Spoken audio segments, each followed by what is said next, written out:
7 o'clock. So we'll get started. A few announcements to be made before we get into class. Michael Brinkley from the Children's Home of Paragould will be here Sunday the 7th, September 7th, to pick up our collected school supplies and coin banks. Based on our last count, we've collected 199 school supply packages so far, and that's great. Our goal was just 100, so things have been great.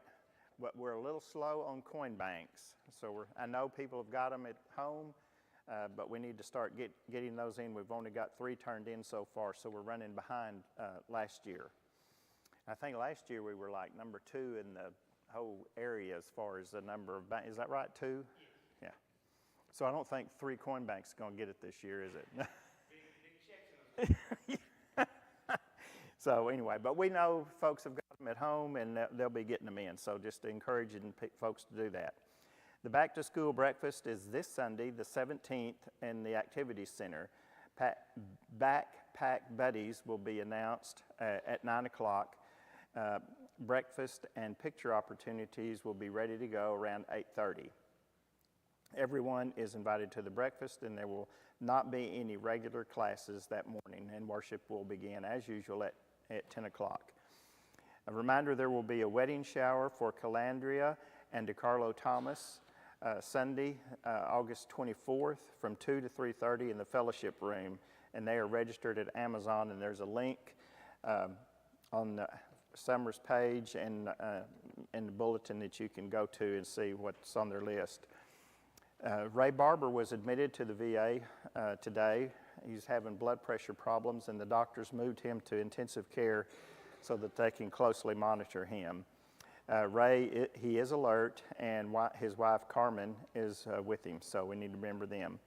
Patsy Jewell has asked the church to remember her nephew Scott, who's having some health issues. They're in the... No, they're all done. There's some in the back. And yeah, very back. Sorry. Hallie Hamilton had her ear tubes put in on Monday, and she's doing well. And of course, we need to remember those who've had some continuing health problems: Lovell Davis, Joe Ellis, Gail Jenkins, Joel Gray, Gil Myatt, and Orrin and Imogene Robinson and Sue Simmons. There. All righty.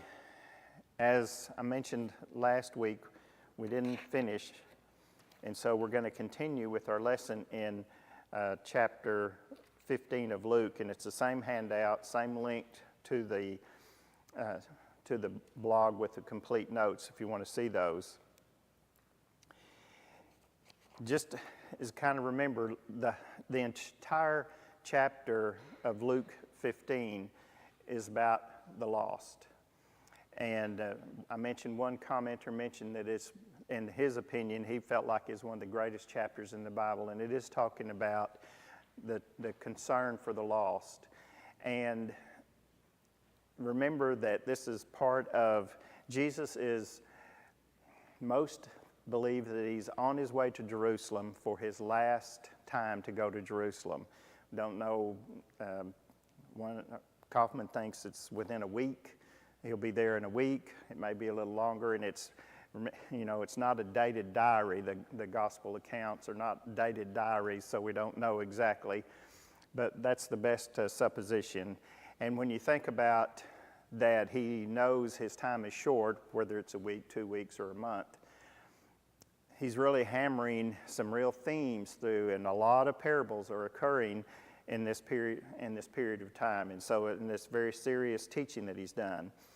Remember that he accepts the invitations from the Pharisees, even though it's oftentimes a setup, and they're just sizing him up. They're trying to catch him. They're wanting to look for something.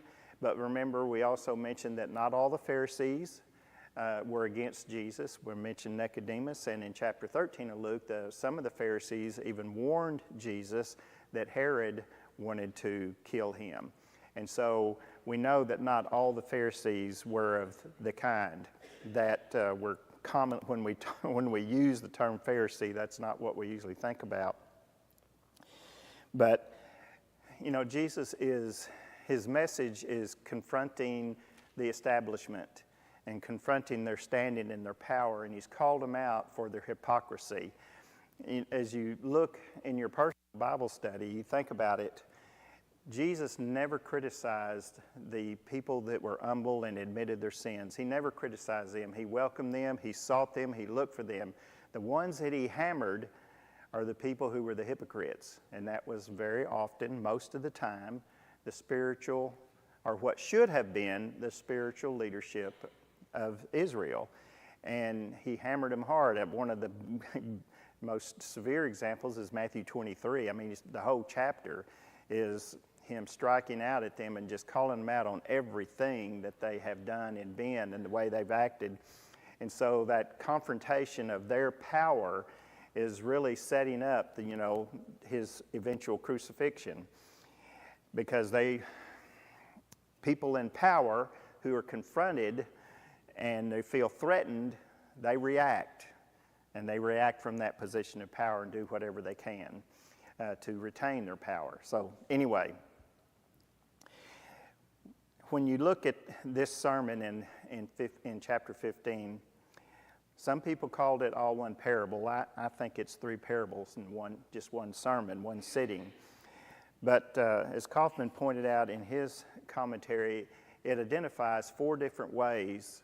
This sermon identifies four different ways that a person can be lost. And we're going to cover the last two tonight. The first one was the lost sheep. It just wandered away. It just on whatever. And we mentioned some of the things that Adam Clark and Kaufman said about sheep and how they can easily be distracted, easily wander away, and then kind of, I use the term lost as a goose. They look around one day and they just go, where am I? Where is everybody? And then there's the lost coin that's lost not on its own doing, but a neglect or forgetting or whatever of the person who owned it. So this one is the prodigal, and I'm going to say the prodigal of the two sons. The parable of the two sons, because there are two sons with issues in this parable. And we often, in my Bible, my New King James, it says the prodigal son. Well, there were two sons that had problems.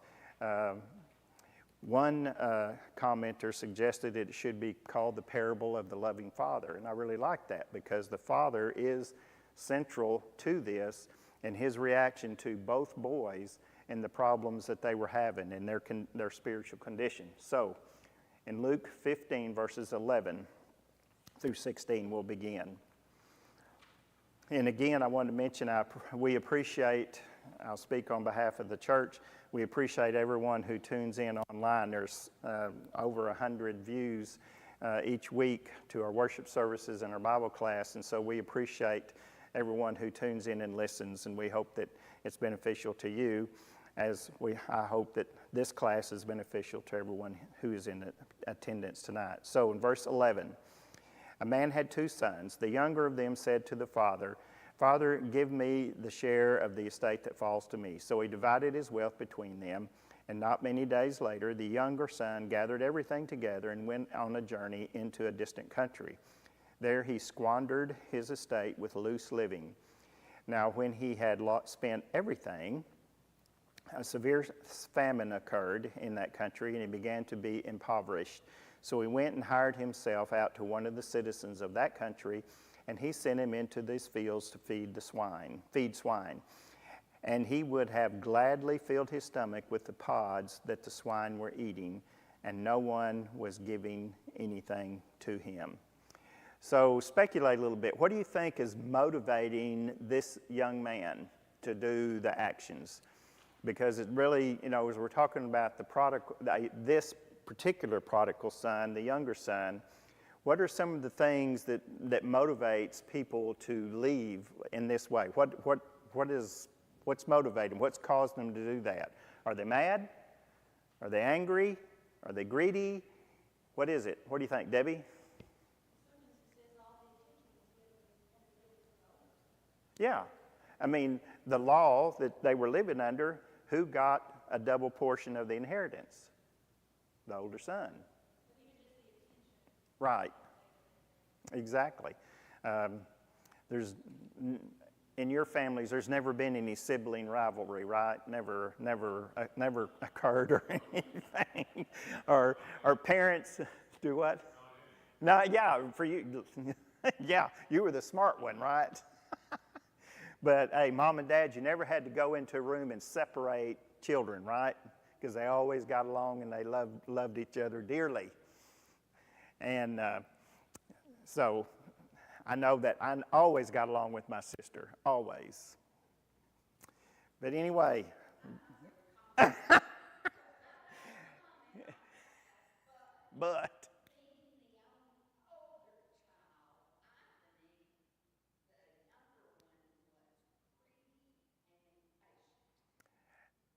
I would agree with that because he wanted his stuff now.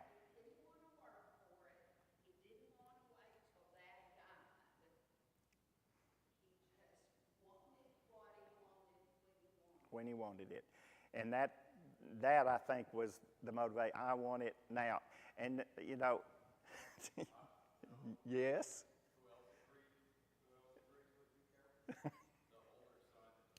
Yeah, he did. He did. The older son. Yes. I mean, Chris, you're right, he did. Are you okay. I mean, and your younger siblings, they just didn't have good sense, right? Yeah, okay. Okay. Move on here before some of the younger siblings start speaking up here. But it appears to me that and you know, we've all probably seen the commercials. I want it now, J.G. Wentworth. You want it now.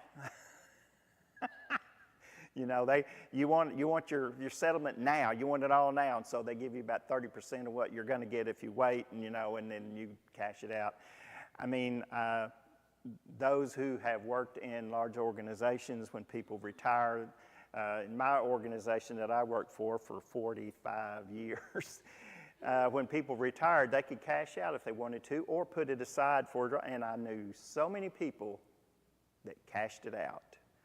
And then a year later, they were looking for a job because they blew through it like fools. And I see that in this youngster here. They don't have any judgment, and it's one bad decision followed by more bad decisions. And so he finds himself in this spot. Ernest, did you have your hand up? Just one thing about the older son. See, the younger son, he had the nerve to go out his way. He wanted to party and live right. Well, let's leave the older son for a little bit longer till we get there. The older son didn't have the nerve. Well, I don't know if he had the nerve to do that or not. I don't know. Maybe he was waiting on Daddy to make more money so he would get more when he left. I don't know. The key to this first paragraph, though, is the younger son. And so what is loose living? The New King James had a footnote of wasteful. What is loose living? Now, you know your mama talked to you about sinful. You know your mama's talked to you about hanging around people who were loose living. Wine, women, and song. Yes. No boundaries. No worry about tomorrow until tomorrow comes. Until tomorrow. It does for a lot of people. It does. It does. Yes, sir. Yes, it is. Yes, it does. In fact, when I was comparing versions, the New King James said that he lived his life with prodigal living, wasteful. So the New American Standard used the term loose living. So he squandered his money, and I've already, kind of jumped ahead. We've seen people who, with poor judgment, squandered what they had. and they find themselves in a situation. I've heard this my entire adult life: a fool and his money are soon parted. And we've seen that. Proverbs 28:19, he who tills his land will have plenty of food, but he who follows empty pursuits will have poverty in plenty. And that's where this young man found himself. So, how do you know he was at the bottom? How do you know that this young Jewish boy is at the bottom? But what is it about the hogs? Were you going to say something? Unclean. He is living with the pigs, unclean animals, willing to eat what they eat. That is, to me, the definition of what we call rock bottom. The only thing left for him is to die, really. I don't see how he could go any further. So, verse 17, but when he came to his senses, he said, how many of my father's hired men have more than enough bread, but I am dying here with hunger? I will get up and go to my father, and I will say to him, Father, I have sinned against heaven and in your sight. I am no longer worthy to be called your son. Make me as one of your hired men. So he got up, came to his father, but while he was still a long way off, his father saw him, felt compassion for him, and ran and embraced him and kissed him. And the son said to him, Father, I have sinned against heaven and in your sight. I am no longer worthy to be called your son. But the father said to his slaves, quickly bring out the best robe, put it on him, put a ring on his hand and sandals on his feet, and bring the fattened calf. Kill it and let us eat and celebrate. For this son of mine was dead and has come to life again. He was lost and has been found. And they began to celebrate. What does it mean to you when it says he came to his senses? What is that saying to you?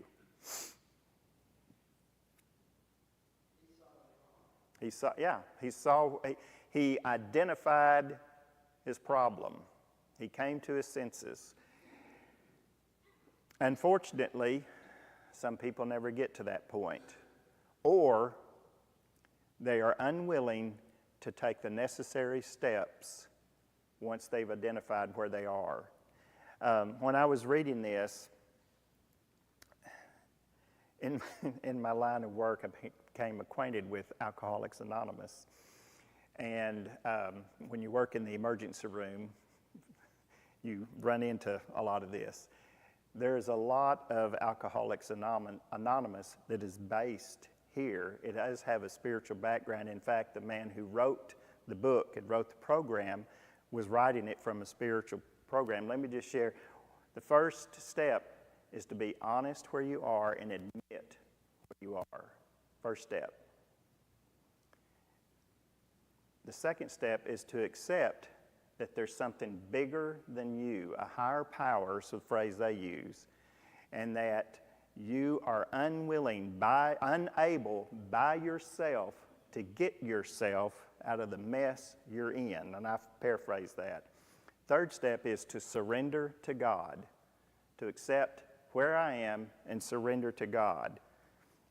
Then to do an honest self-appraisal of oneself, a deep, soul-searching assessment of our own behavior, and admit to ourselves and confess to another person the thing. And so it goes on. There's 12 steps. But when I was reading, I was thinking, this is what this young man went through. He looked up and said, I can't keep doing this. I am in a spot that there's only death is all that's waiting for me. And he sees this in himself. He says he's unworthy. Was he unworthy? That's a tough one, isn't it? When you turn from sin. Do what? What, Ernest? When you turn away from your sin. Okay, but the question was he worthy? Are we worthy? Was he worthy of this? Okay.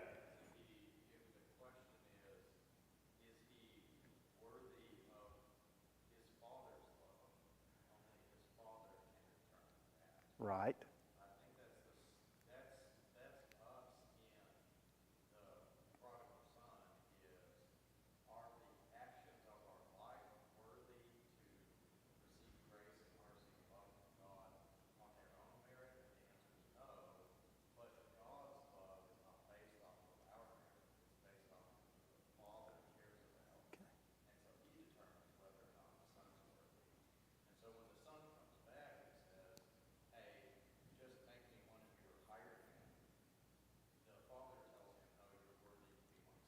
Exactly. Okay, now I'm going to try to sum this up for the folks that are listening online. That worthy is kind of what am I asking for? What is he asking for? If he says I'm not worthy and I just want some more money to go back and do, then no. But the fact that he was humbling himself, I'm not trying to put too many words in your mouth, Chris. He said, I'm not worthy to be your son. Was he asking for forgiveness? That word is not used here, but do you see anything else he's asking for? He's asking for a place in the household that's less than a son. Yeah. I mean, he's asking to come back. He's not asking for everything that he gave up. He's just wanting to be back. And when I see this, I think about the times that Jesus accepted the person who humbled themselves and asked for mercy. Those were the people that Jesus credited and accepted and promoted and said, this is what I'm looking for. This is the person that this is who I came for, is that person who's willing to humble themselves and say, I'm willing to take anything you've got. I mean, next day he could have been out in the field with the servants, right? But he's saying, I'll take anything you have that you're willing to give me, I'll take it. But the Father, as some of you pointed out, that, And so was he worthy?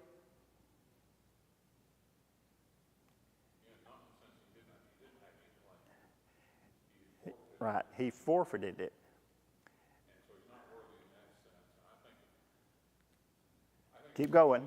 Like Jacob, when Jacob comes back to Canaan and he's about to cross the river Jordan, he says, I'm unworthy of all the things that you've done for me to this point. And he's not saying to be worthy after. He says, I'm unworthy, I'm asking you to do something else. And God, this kind of what Chris saying. God counts us worthy in view of Christ. He is the Father who counts us worthy in view of his worthy Son. And that's the key. We're not the ones that make the decision about our worth. God is the one who makes the decision of our worth. And God has said, you're worth it. You are worth it. And that is what the church needs to show. That's what the church needs to exemplify. That's what the church needs to live. That everybody has value. Everybody is worth it. Just like this father said, no, you're my son. You are my son. No, and all that he did. And, obviously he's a pretty wealthy man. It didn't seem that he was suffering with what the son took, and he had servants, so he's probably pretty well off. So we've hinted all around it. What's the word that you would put on the father's response here? What is there one word you could put on there that would exemplify the father's response? What word would you use? Love. That's a good. Forgiveness. thankful. I mean, he thought his kid was dead. What other? Any other? Grace, mercy, yes. All of these words are wrapped up in the Father's response. I mean, you think about it. He saw him before he got home. He ran to him, he embraced him.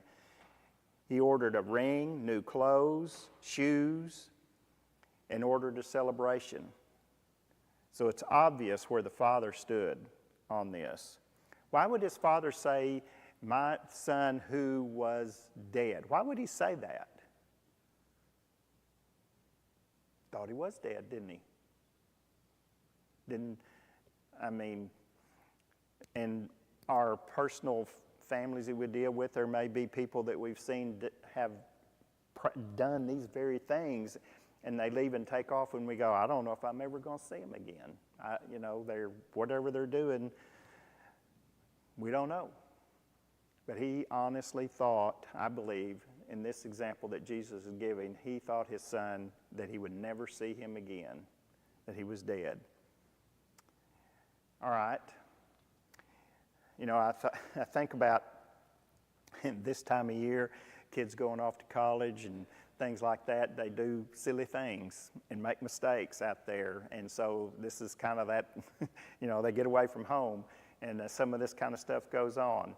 So we've already kind of answered this question. Did the son deserve all that? His father thought he did. And again, it's his decision, isn't it? It's his decision. It's God's decision to say if he's worth all that. I mean, he put, I can't remember if it was Kaufman or the Gospel Advocate commentary said that only the family wore shoes. The servants were all barefooted, and he ordered shoes for him. So now we're going to talk about the second lost son. Yes, Karen.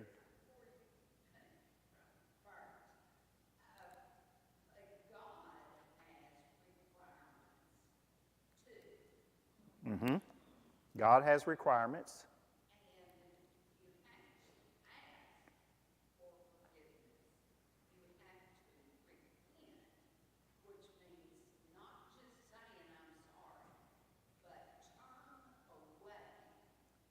Right.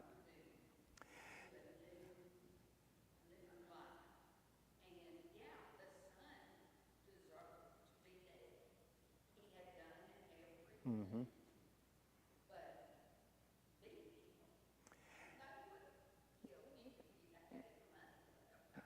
Probably. I mean, if the landowner of all these hogs that he was taking, if he'd have come out to the pig pen and found him dead, what would he have done? Found a hole, threw him in it, and went on about his way. Pardon? I can't. Yeah, yes. And we know that they'll eat anything. Okay, so the second son. Now the older son was in the field, and when he came and approached the house, he heard music and dancing, and he summoned one of the servants and began inquiring what these things could be. And he said to him, your brother has come, and your father has killed the fatted calf, because he has received him back safe and sound. But he became angry and was not willing to go in. And his father came out and began pleading with him. But he answered and said to his father, look, for so many years I have been serving you, and I have never neglected a command of yours, and yet you have never given me, that emphasis is mine, given me a young goat so that I might celebrate with my friends.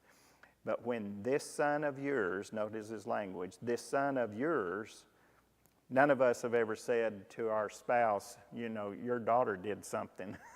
None of us, right? Sorry. Who has devoured your wealth with prostitutes. I don't know how he knew that. You killed the fatted calf for him. And he said to him, son, you have always been with me, and all that is mine is yours. Which is true, isn't it? because the younger son already had his. So it's true, everything was his. But we had to celebrate and rejoice, for this brother of yours was dead and has begun to live, and was lost and has been found. How would you describe the older son? Do you have, or let me ask this, do you have any, is there anything sympathetic that we can say about the older son? He was jealous, he was ungrateful. What else? Resentful. Do what? He had a point? He's out there sweating and working, and the younger brother was having a high all the time. Yes, he was. Tim, did you want to say something? I can give you a point from, I'm not going to say which family it is, but there's a sibling in one of our families he grew up as kind of goofball. Yeah. Good looking, very popular, but he grew up as kind of goofball, and his thing was better to ask forgiveness than to ask permission. Yeah. And he was smart, still is smart, but he wouldn't study. He'd get C's and whatever else, and one time he came home with an A on the report card. And the three older kids, it wasn't unusual for them to get straight A's. Well, guess what happened? They went for a steak dinner. You know, Uh-oh. it's not like it caused a rift in the family, but there were those feelings. Yes. You know, we did what was expected and got no recognition. And that's what this older brother is saying. That's kind of what this is saying. So there is some sympathy with the viewpoint. It's just when you put it in the context that Jesus is talking about, or even in the context of the family, Yeah. because it didn't create this kind of rift. They didn't just, Right. their daddy, we're done. But still, I think about that as to, yeah, you can see some resentment there. I can. It would be normal to feel that way. Not necessarily right, but normal. Yeah, it's a normal feeling. And this part of this lesson, I think, that Jesus is giving is to address that and say this is what should be, what it should be. He's not saying that the feeling is not a normal human response. I mean, who wouldn't be a little selfish, upset, someone throws a big party for someone who's been out, as he says, living with prostitutes and doing everything, squandered everything. So yeah, that's a normal feeling. But as a Christian, Jesus is elevating us to be above that and to be better than that. And that ain't easy. It is not easy. Chris.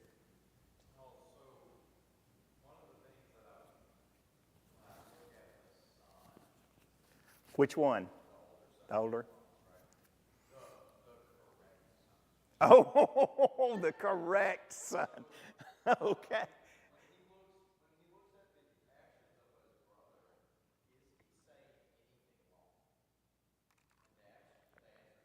No.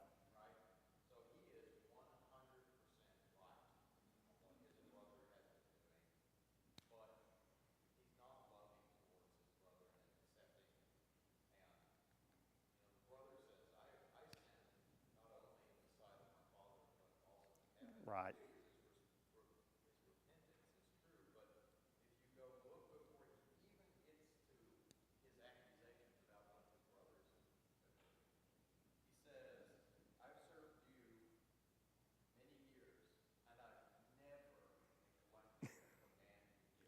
Never.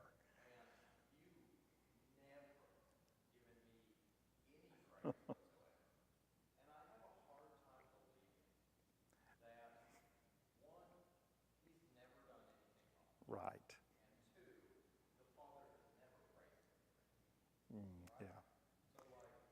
That That's another one of the things that like us is don't just look at the bad things your brother's doing and be like, oh, I'm so high and mighty, and then consider yourself to be great.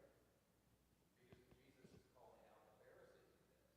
You act like you're perfect, but you've never been, yeah. and you can't see it. It's never is one of the most dangerous words in the English language to say, I never.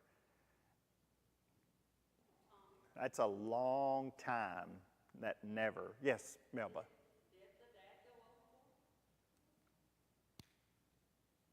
Well, I hadn't thought of that question, so let's. Jesus didn't criticize it, and Be careful about saying dad. The dad went overboard because this is an illustration of what God does. yes, this parable is teaching us what the response should be. It's not a lesson on parenting and family relations. I mean, you can draw some things Yeah, from that, but it's about God loves sinful, lost people and wants them to come home. And that's the thread in all three of these. And the first two emphasize he goes looking for them. And then the third you have where the son comes to himself. But the father's teaching, you can kind of think is what's ultimately drawing him back. yeah. This whole sermon's point is rejoicing over the lost coming back, being brought back, and so I'm like you, Tim. I'd be very hesitant to go in that direction because Jesus is teaching this is what the response should be. And the older brother is getting chastised by the father for his behavior. And, and he says, I should. But in verse 32, we had to celebrate and rejoice. This brother was dead. And so, no, I wouldn't, I think it's a good question to ask and think about. That's what Bible class is for, is to ask questions and think about and discuss. Ernest, did you have something else? In the case of the lost sheep, when he brought it to the lost sheep on the shoulder and went back and rejoiced, did he say the lost sheep was more than 99? Yes, he did. Well, he left the 99. He didn't. He left them, and went and sought the one that was lost. Melba's question was, did the father go overboard with his response and throw in the party, clothes, jewelry, the whole bit? That was going to be my question. Who caused this reaction? To me, this one is kind of like Jacob with Joseph. Jacob set him up because he put him above 10 other sons and gave him stuff that he never gave, and I said never on purpose. He did not do the same for the other 10 I, because of the wife that he loved the most. yes. So to me, the one that needs to be answering was Jacob, because he caused those other sons to hate Joseph. He did, I agree to a point that his behavior showing favoritism to Joseph wasn't okay. He showed favoritism to Rachel, not Leah, and he did all of that I personally don't think was the best way that a father ought to act. However, in this parable, this is a bit of a different situation. He's talking about celebrating the person who comes back. We don't know what behaviors went on before. I could speculate that this younger son was probably always a little bit a goose, but don't know that. And tell him no what? We don't know. We don't know. We don't know. Well, I wouldn't go there because he's given showing this as how the Father responds to the sinful. And sometimes the Father gives the kid rope.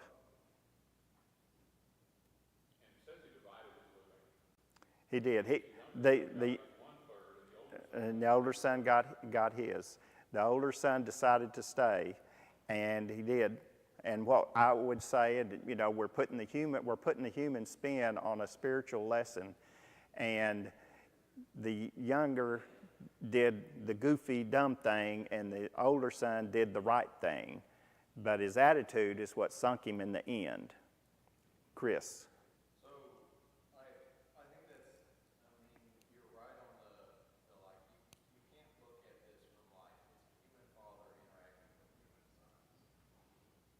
The point of the parable is you're looking at God interacting with Israel and the rest of the world. Israel was supposed to be an example. They were supposed to be a light to the rest of the world to draw them toward God. And Israel always saw themselves as, no, we're better than the rest of the world. And so that's what this part of the parable is. It's like Israel's response to those who are lost coming to God is, well, we've been children this whole time and have Abraham's covenant, and we've been following the law, and we've been doing all of this. I'm wrong. Yeah. You've been doing the right thing, and you don't have actually all that. Israel running around doing all sorts of stuff the entire Yeah, I don't know if I go that far or not. I understand and I agree with that lesson. I just don't know that that's the lesson that he's teaching here. He's teaching about seeking, going for the lost and celebrating the lost coming back and being redeemed. There are parables that do address, I think, that specific lesson. In fact, I think next week we're going to be talking about that a little bit. So, Claudia. Yes.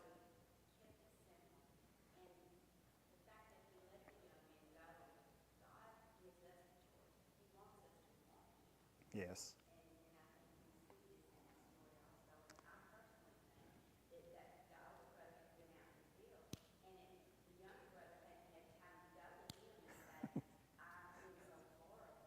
Yeah. Well, and there's a lot of things that, you know, that I look back and I'd want to ask, but I don't want to. We can't go too much on putting this on family, human family, because that's not what the lesson's about. It's about redemption. It's about the concern for the lost. That they're lost. I'm going to get them. The lost makes a decision and comes back. I'm thrilled that they're back. Did the father have to give him the inheritance? No, he wasn't dead. Evidently, when he told the older son, everything I have is yours, that was correct because he had already given the younger son his share. So he had no more coming to him. What was left was the older son's, and it was his. So, but again, I don't want to get into try and put too much of this onto what like a human family, because that's not really the lesson. It's about the concern for the lost. He was looking for him. He was thrilled he was back. Did the younger son? Yeah, we know. Did the older son, the father? I'm concerned about questioning that because, you know, that's in this parable. He's the Father. He's God. And he's letting him make a decision that is not in his best interest. He's allowing him to decide and choose his fate, which he did, and he paid for it. And he repented and came back, and that's the lesson, and that he was accepted. Ernest. Truthfully, if the older son had come in and went into the party where they had the fatted calf and rejoiced with his father, you know, he really didn't have a kid coming. He was complaining about, you know, let me celebrate with my friends. He could have gone into the party and they had a fatted calf. He could have. He could have. But as he would say, well, I was working. While you're partying, I was working. You know. Wash your face and hands and go to the party. Take a shower. You smell like the goats. Yes. What would the brother represent in the parable then? Because there has to be some sort of importance for it to be mentioned in the parable. Yes.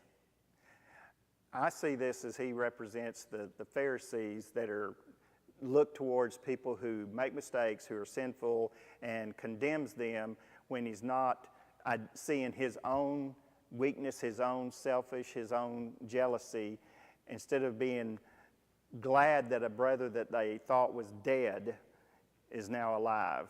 And so I see him as the Pharisees. Okay, wow, this is great, y'all. Okay, Melba and then Ernest. So this is a spiritual parable about how we are to respond to a situation, basically not like the son, but like the father. Yes. Somebody is lost for, let's just say, 3 decades, and they come back, where all the time, you know, we've been working in the kingdom, whatever. So, Well, yes. And, you know, when you think about the church and everything, someone that goes out and leaves the church and it damages the church's reputation. Everybody would know that they were a Christian, they've left. You know, as my dad used to tell me, don't go out and embarrass the family, son. But whatever damage, reputation, everything, all that is overlooked in true repentance. And penance I'll be one of the hired hands. I don't deserve anything. His attitude is what to be looked at. The son, the older son, saying, I never. No. Okay, I'm gonna let the two Karens.